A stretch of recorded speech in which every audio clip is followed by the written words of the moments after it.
Welcome back to On the Record. My guest again this week is UFO researcher John Lear. John, you say this documentary was put together in Florida recently, and it's some pretty stunning stuff. Pensacola, Florida, and they've had all kinds of physicists and scientists look at the film. It's absolutely authentic. There is nothing fraudulent about it, and it's really interesting. I just can't I can understand why the networks didn't pick it up, because each one is controlled by a member of MJ-12.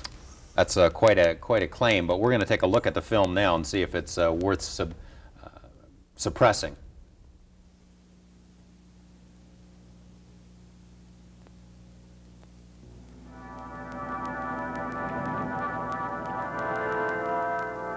Things were very normal around the house. Just a normal evening.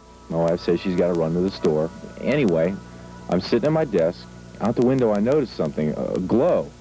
I got up and walked around outside and looked. It just didn't look like a helicopter or an airplane.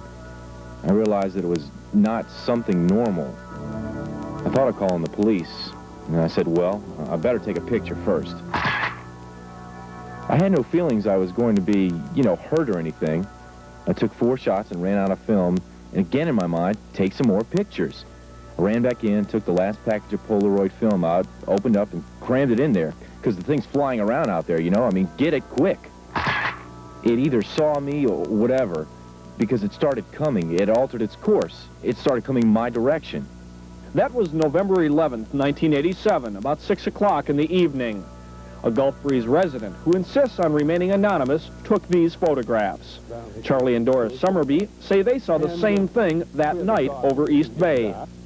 And suddenly, Dory said, "Look, what's that, Charlie?" I'll be damned. There were portholes. We saw portholes of light coming out of the portholes.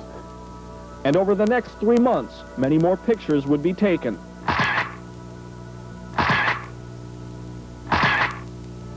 By different people.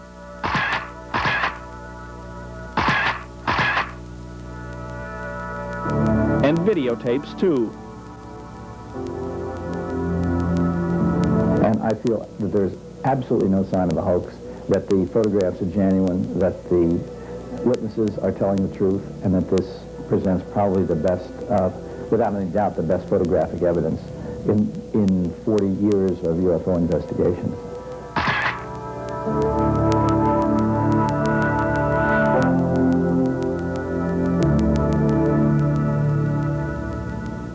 As this series goes on, we see a lot more of that videotape evidence. Yeah, there's 1 minute and 38 seconds of it, and it's pretty interesting stuff. We've never seen that before, have we? It's great. And on one morning, he goes out with his camera, and 3 of them show up, and he has a spectacular shot of 3 of them. And on one of the shots, they tip the saucer so that they can see up in the inside in the bright glowing ring of however it's powered. Take it that's not a weather balloon. The government wouldn't contend it's a weather balloon. No, that's for sure. How does the government explain this, or has anyone ever put the question to them? Nobody's put the question to them, because they've still got their stock response is the Air Force quit investigating UFOs in 1969. What do you suppose that bunch wanted? They knew pictures were being taken of them. Why were they hanging around there? It's got something to do with what's going on now, and I can't even fathom what's going on. But it shouldn't be too long before we find out.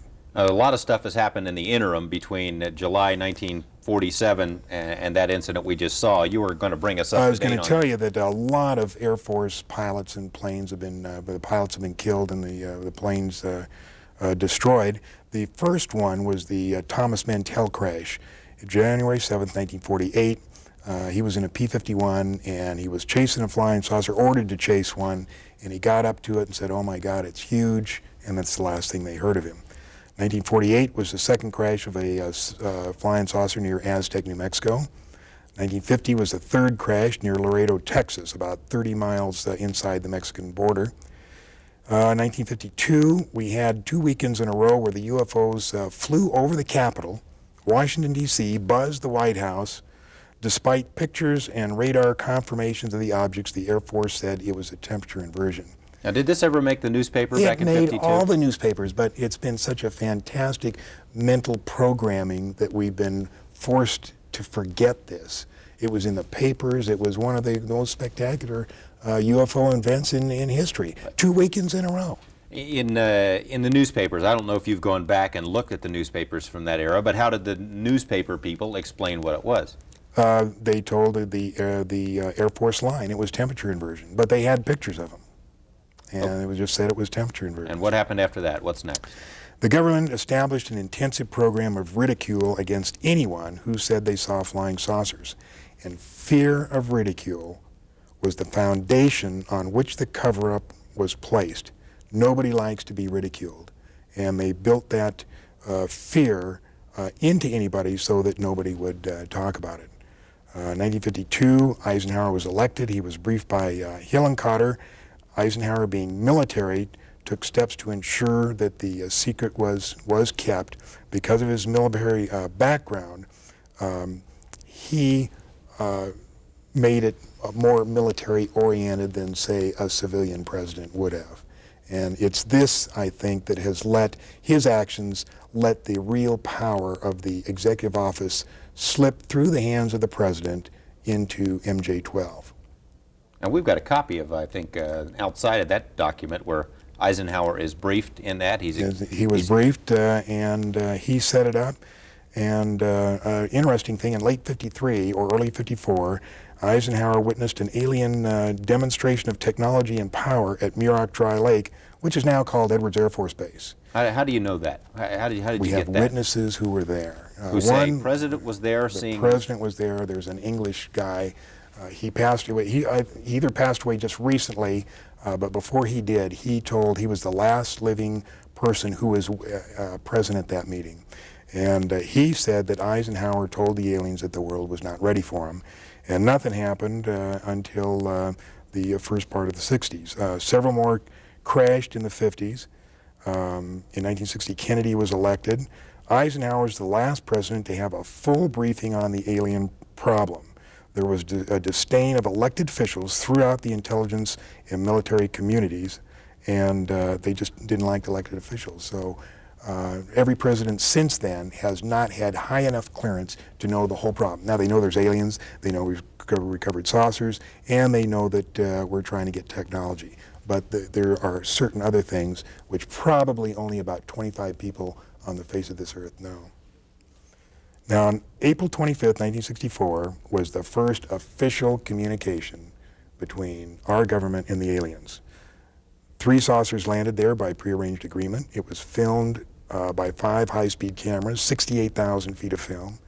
The reason we know this is because in 1972, when they were going to release the first information about UFOs to the public, a very knowledgeable writer, his name was Robert Emenegger, was asked by the agency to write a documentary, which he did. And they were going to release this thing, and we had the whole history of the UFOs, and the last part of the documentary was the footage of the saucer landing. But in 1973, when they're ready to go, we had Watergate, and they were faced with 2 problems. Number 1 is they didn't think the public could handle 2 traumatic experiences at the same time, and number 2, they thought that the public would perceive this picture of aliens and spacecraft as a ploy by Nixon to divert the attention from Watergate. So they shelved it. The documentary actually came out. It was narrated by Rod Serling, but instead of the real footage, they had drawings of these flying saucer landing, and they said, Rod Serling says, let's consider an event that could possibly happen in the future or may have already happened. But it did already happen, but what happened then? I'm jumping ahead of you here, and we can backtrack a second, but the next president after Nixon, President Carter, I remember him as a candidate saying that one of the things he'd like to do when he got into office was to get to the bottom of this UFO stuff, to look into the Project Blue Book files, and to let people know, basically to open it up and let people know if it was a hoax, it's a hoax. If there's something more to it, but he never did that. No, he said when he was during his campaign, he said, if I become president, I'll make every piece of information this country has about UFO sightings available to the public and the scientists. I'm convinced that UFOs exist because I've seen one. But MJ-12 got to him, and they explained how important it was to keep it a secret. And apparently he agreed with him because we never heard anything from Carter. Okay, what else? In between Nixon and Carter, anything? The end of the 60s when then I believe we made a deal, 1973, 1980, were cattle mutilations.